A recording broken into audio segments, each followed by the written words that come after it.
industrial accidents, product recalls, lawsuits, natural disasters, market crashes. These are just a few examples of business crises, or unexpected and large-scale events that threaten the stability of your business. And if you think that your company is immune to a crisis, then think again. Crises strike companies of all sizes, industries, and track records. They can be difficult to predict, and they're sometimes impossible to prevent. So, how can you minimize the potential damage of a crisis and prepare for the worst? You can practice effective crisis management, which you'll learn about next. Crisis management is the process of preventing, containing, and minimizing the negative impact of a business crisis. In other words, it's damage control, and it can be broken down into 3 stages. The first and most important stage of crisis management is prevention and preparation.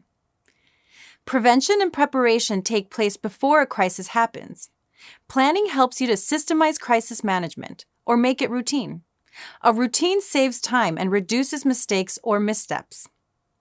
Prevention involves analyzing your risks, identifying the types of crisis your company is most vulnerable to, and then taking steps to lower your risks.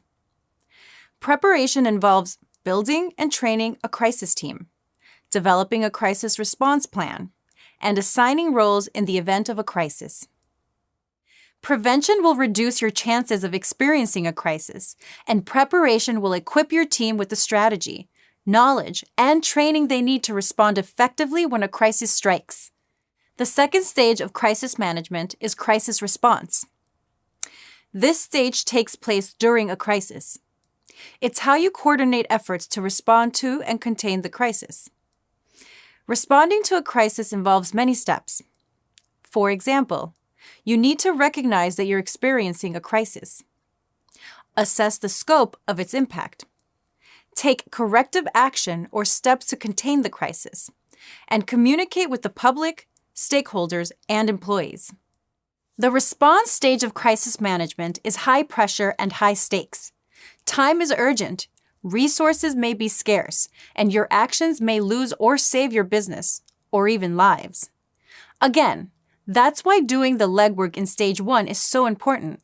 By reducing the chaos, you improve your outcomes by having a crisis team, plan, and protocols prepared.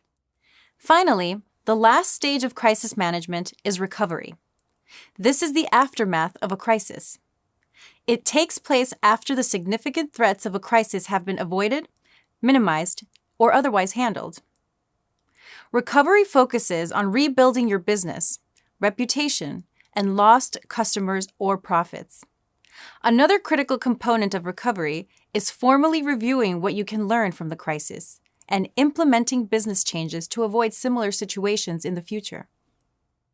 Altogether, effective crisis management is comprised of 3 stages: prevention and preparation, response, and recovery. You need all 3 stages to take a comprehensive approach to reducing the damage pre-crisis, during a crisis, and post-crisis. While you may like to think that a crisis won't happen to you, overconfidence can leave your company vulnerable. Make crisis management a priority and put together a crisis team to get started on crisis prevention and preparation. It may just save your business.